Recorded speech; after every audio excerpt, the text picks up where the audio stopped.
Hello guys, welcome back to my channel. তোমরা সবাই কেমন আছো? আশা করি খুব ভালো আছো। আজ আমি তোমাদের পাকা কলার রেসিপি একটা দেখাবো।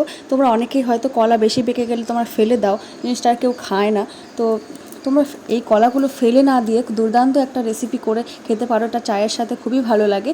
তো রেসিপিটা চটপট আর দেরি করবো না, খুব তাড়াতাড়ি দেখিয়ে নিচ্ছি। দেখো, প্রথমে আমি এখানে 6-7টে পাকা কলা নিয়েছি। এগুলো একবারে খাওয়ার অযোগ্যই হয়ে গেছে, এগুলো আর খাওয়া যাবেই না বলতে পারো, খুবই পেকে গেছে।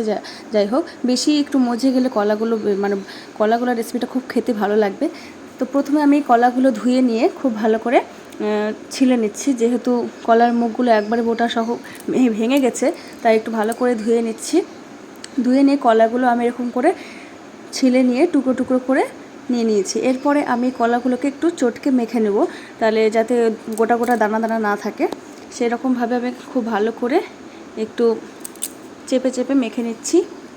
খুব ভালো করে মেখে নিতে হবে, দিয়ে সম্পূর্ণ কলা একেবারে যাতে গলে যায়। দেখো, আমার এতটি হয়েছে। এরপরে আমি এর মধ্যে দিয়ে দিচ্ছি খুব কমই বলতে পারো, সামান্য একটু লবণ, আর দিয়ে দিচ্ছি চালের গুঁড়ো। চালের গুঁড়োটা একটু বেশিই লাগবে, প্রায় 6 থেকে 7 চামচ চালের গুঁড়ো দিয়েছি এর মধ্যে। তোমরা দেখতেই পেয়েছো যে 7টে কলা ছিল, তাই সেই হিসাবে চালের গুঁড়োটা আমি দিলাম। তোমাদের কাছে কম কলা থাকলে তোমরা চালের গুঁড়োটা একটু কম দিবে। এরপরে কিন্তু আমি ময়দা দিব, কারণ দেখছি যে চালের গুঁড়া দিয়ে কতটা মেখে জিনিসটা আটার মতো তৈরি হচ্ছে, সেই হিসাবে আমি ময়দাটা একটু পরে দিচ্ছি। এটা মেখে রেখে দেখো আমার এই পর্যায়ে এসছে। এরপরে আমি ময়দা দিব পরিমাণ মতো, কারণ খুব বেশি আগে যদি ময়দা দিয়ে দিতাম তাহলে ময়দা লাগতো, তাই বেশি ময়দা দেবো না, অল্প ময়দা দিয়ে করব, তাহলে খুব খেতে মুচমুচে হবে। আর দিয়ে দিচ্ছি যে যতটা মিষ্টি খাও সেই হিসাব মতো তোমরা চিনি দিয়ে দেবে। এটা নিশ্চয়ই আমাকে বলে দিতে হবে না, তোমরা নিজেদের ইচ্ছা মতো চিনিটা নিয়ে নেবে।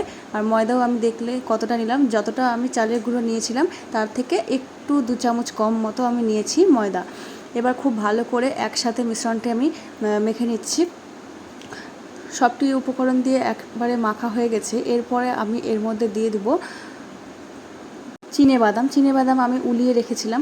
তার আগে আমি একটু এটা রেস্টে রেখে দিচ্ছি, তাতে চিনিগুলো একেবারে গলে যায়। যেহেতু সবার লাস্টে চিনিটা দিয়েছি, তারপরে দিয়ে দিচ্ছি একটু বাদাম ছিটিয়ে রেখে দিচ্ছি কিছুক্ষণের জন্য। এরপরে 5 মিনিট পর এটা আমি ভাজবো।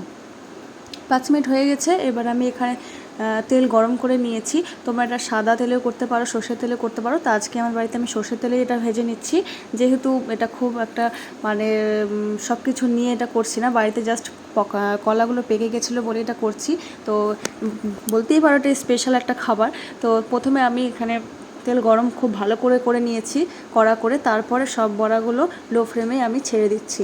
এরপরে আর এগুলো ভাজতে খুব একটা অসুবিধা হয় না, কোনোটার সাথে কোনোটা লেগে যায় না, সবথেকে বড়। আর দেখো, খুব সহজেই কিন্তু উল্টে পাল্টে যাচ্ছে, আর সহজেই কিন্তু নাড়াচাড়া করে যাচ্ছে। দিয়ে আমি দেখে নিচ্ছি যে আর কতটা হবে।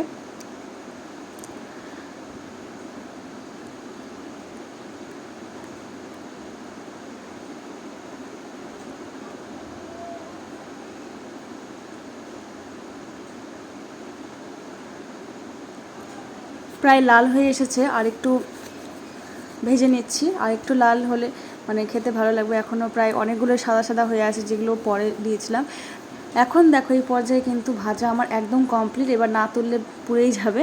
তো দেখো, পুরো তালের বড়ার মতন লাগছে দেখতে, আর খেতেও কিন্তু অনেকটাই তালের বড়ার মতন। যারা তালের বড়া পছন্দ করো অবশ্যই পাকা কলার রেসিপিটা খেও। তবে হ্যাঁ, এটা খেতে কিন্তু তালের বড়ার থেকেও বেশি ভালো লাগে। আর এটা একটু উপরটা কিন্তু মুচমুচে, আর ভিতরটা কিন্তু নরম তুলতুলে। এটা খেতে দারুণই লাগবে, চায়ের সাথে হোক বা এমনি হয়তো কোনো সময় একটু খিদে পেলে এটা করে খেতেই পারো। আর অবশ্যই কিন্তু এই রেসিপিটা করে খেও। সত্যি, পাকা কলা যদি কেউ না খায় বাড়িতে, অনেক সময় পাকা কলা হয়তো এনেও হয়তো তোমরা ইচ্ছা করে খাচ্ছ না, তবে এটা করে খেও পাকা কলা দিয়ে। পাকা কলা হয়তো বেশি পাকেনি, তাও কিন্তু ওই ভালো পাকা কলাটা দিয়েও করে খেতে পারো তোমরা। সত্যি, এটা যদি না করো খুবই মিস করবে। এটা আমি এটা নিয়ে 2বার খাওয়া হলো, তবে এটা আমার খুবই ভালো লাগে। এবার থেকে পাকা কলা বেশি পেকে গেলে আমি কিন্তু এই বড়াটা করে খাই, আর আমার তো ভীষণই ভালো লাগে। আর তোমরা যারা যারা করে খাবে অবশ্যই কিন্তু পরে আমাকে কমেন্ট করে জানাবে যে কেমন হয়েছে।